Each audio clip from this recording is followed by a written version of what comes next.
My name is Wade, and I'm doing this for Events Magazine. I did watch the documentary, and I've got like maybe 10 questions. And Okay, we better get to it. so, so the first question is the Long Way Home was rebuilt from the only surviving 16 millimeter print, correct? Correct. So, what condition was that print in when you began, and was it challenging working with it? Yes, I don't want to get too technical, but this Sure. was this was a release print. We made a couple of prints to screen the film at film festivals. All those years ago, there wasn't digital cinema.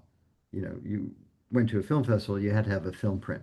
We shot on film, but we finished it on tape. So the film was initially released on videotape, standard definition. So today, one of those standard definition tapes, even if you upscaled it to 4K, it would not look very good. So the print was the best source that we had. And a release print by definition is more contrasty than a negative. And the negative didn't exist anymore. It was lost by one of the rights owners just over the years, moving storage locations and whatever. Um, so the print wasn't beaten up. There was some dust and dirt. There were some scenes that were too contrasty. So it was a challenge to get the right scan and the right, we had to do noise reduction. We had to do, uh, there are various tricks in remastering films now from old sources. There were some scenes that we actually did take from tape and upscaled.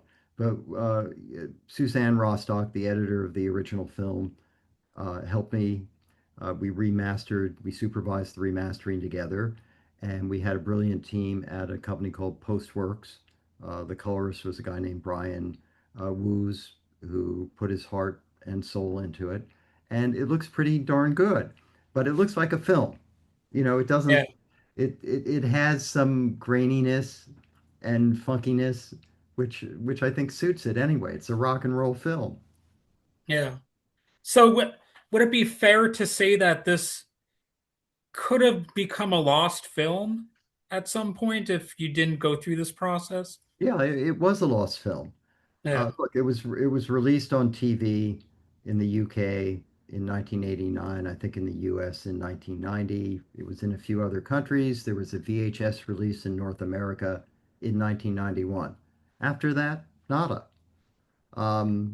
Boris didn't become a superstar. His U.S. label, Sony, wasn't interested in putting out a DVD of the film, so it just disappeared, except for sure. collectors who were fans of Boris's work or Michael's work and wanted a VHS. But in a 4K world, what is a VHS tape worth? Nothing. It looks terrible. Hmm. So the only way to resurrect this film was to remaster it. And so what sort of enhancements and expansions to this movie did you make? Well, on the technical level, we took an analog stereo mix that came off a master videotape and turned it into 5.1, and that was managed, supervised by a wonderful sound mixer named John Bowen. And of course, we made a 4K master from the film print, and then we made an epilogue. Susanne Rostock, the film's editor, and I co-directed an epilogue that brings Boris's story into the present. What happened to Boris after his American album Radio Silence was released in 1989? It's a really interesting story. And I'm not going to tell it here because I don't want to spoil it Sure. for viewers, but he was not able to make a second album for CBS, and he went home to Russia, and then well, you'll find out when you watch the epilogue. One way of putting it is that at one point he was the beneficiary of a change in Russian politics, when he was able to come and make the album here. But many years later, after the invasion of Ukraine by Russia, um, he had to deal with something else. Sure. And the movie captures Boris at a moment when recording in the West suddenly became possible, like you just mentioned. So looking back now, how do you see that moment differently than you did when the film was first made? Might be a little bit of a complex question. I don't know. Yeah, no, it is a complex question. At that time, we were just all in the moment. We were riding on the excitement of Russia opening up and the possibility of a great Russian artist who had basically lived landlocked and under censorship in his own country having this opportunity.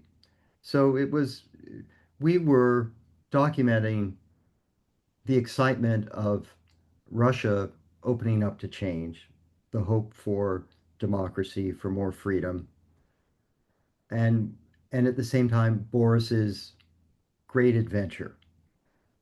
And so we didn't know what would come of it. We were hopeful. We realized that there were challenges for him writing in English for the first time and working with a producer. He had never even worked with a producer. He'd never been in a modern studio. All of this was new to him. Um, what we couldn't have anticipated, Wade, is that this movement toward a democratic future, which we all hoped for, particularly after the fall of the Berlin Wall, would flip in another direction. So Sure. that's a larger geopolitical perspective, right? That Russia and some other countries are now have reverted in a way to autocracy and censorship of artists. And Boris is one of those people who he grew up in Soviet times where everything was strictly censored, controlled, and he matured as an artist, and at a certain point, once again, he was confronted with censorship and the threat on his freedom, to be blunt about it. And this is part of what the epilogue is about, is that he's now living in exile in the Sure. UK. And so just for the people who will be reading this or maybe viewing this, what was Glasnost? Am I pronouncing that correctly? Yes, no, you're I mean, pronouncing it right. It I was do pretty much know what it is, but just right. for their benefit, like a lot of Americans, they think it was just Ronald Reagan saying, "Tear down that wall," and that was what led to increased freedom Right, in right. Russia. But that's not the No, whole no, it was, story, of course. look, Mikhail Gorbachev became premier of Russia, and uh, I think I have it right, 1985 or maybe it was 84, and he was determined to change things. And two of the policies he instituted were glasnost or openness and perestroika, which is restructuring. And glasnost was a thawing of the restrictions on freedom of speech, uh, public discourse, but also artistic expression and distribution of artistic work. So for the first time, Boris and his band Aquarium could distribute their music and perform in public. And I don't think they were getting paid much because everything was still state controlled. You know, the revenues from their records were going back to the state label, Melodia. But these were big changes because prior to that, they couldn't perform publicly. Their music was distributed on cassettes that were copied and passed around from fan to fan. It was called Magnetistat, which was the electronic equivalent of Samizdat, which was underground Sure. literature. So, it's amazing that Boris has lived through these seismic changes in Russian life. And he his story, I think, is very, very interesting, very instructive. Um, and he is a resilient artist. Sure. He has coped with the opportunities and the changes brilliantly, and he's still recording, writing, recording, performing all over the world, and especially for Russians who are expatriates and exiles. He is a voice for them. And as a Westerner, it's you can think of him in the same league as Bob Dylan, as somebody who is in a way the voice of a generation, who has written lyrics and songs that are deeply embedded in people's psyche and their hearts, that make them smile, that make them feel alive and free. And so here we have a film about this great artist at a moment of transition and opportunity for him. And then we get to revisit him 37 years later, which is a wonderful gift. And we've dedicated the film to Michael Apted, who loved to make longitudinal films like the Seven Up films that some of your viewers might know. And our epilogue uh, partakes of some of those techniques of flashing back and forth between the present and the past to tell Boris's story. And do you think there are reasons to be optimistic today? I know there's a lot of pessimism because of a lot of the crazy things going on in the world, but do you think music will be a part of what kind of inspires hope in people that, some of these authoritarian tendencies could be sort of defeated? Yeah, music is not directly the cause of change or the agent of change, but just think how impoverished we'd be without all those great songs that we've heard in our lifetimes that have lifted us up and inspired us. And Boris is part of that tradition. And whether, most of his songs are not overtly political, but they Sure. speak, like all great art does, to the human condition, to the yearnings and the hopes and the insights that we gain from life. And he says in the epilogue that that he still hopes to create work that inspires other people the way the Beatles albums Revolver and Sergeant Pepper's inspired him when he was a young man. So, he's working out of that groove of hope, of optimism and love that are fundamental to great art. So this is a final question, I believe. So you were involved in this project. So did you get to meet uh Chrissy Hind and Annie Lennox and Dave Stewart? And also, what was it like working on the anti-apartheid project? So that's like a two-part question, I guess. Right. And did you get to meet artists with that project too? Yeah. Okay. Well, that's I have to bounce back and forth Yeah, between sorry about that. different projects, but it was it was great working with Dave. Dave is a consummate musician, producer.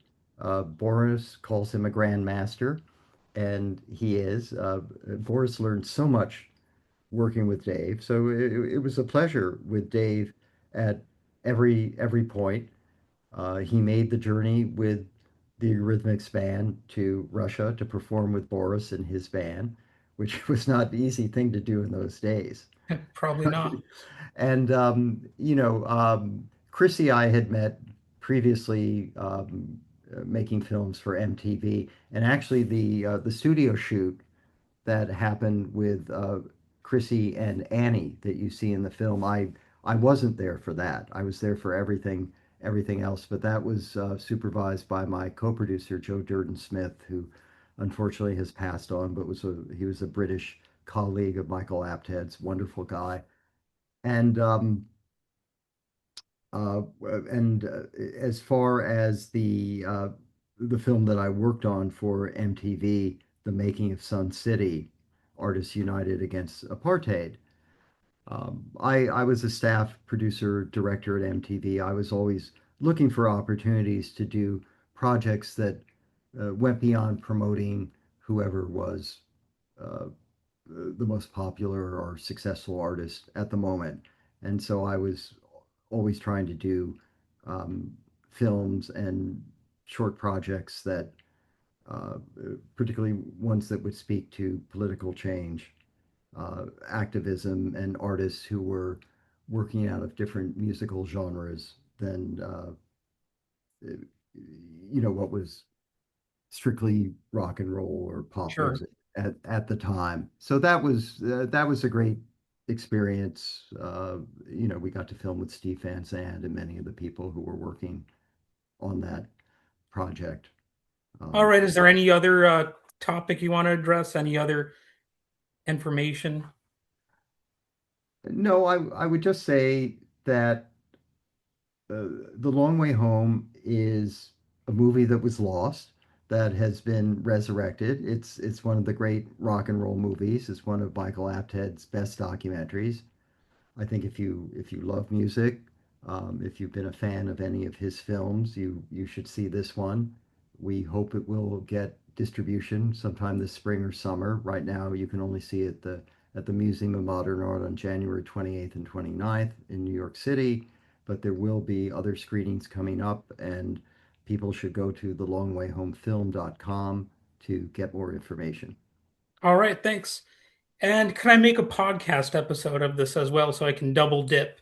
Of course, of All course. right. All right.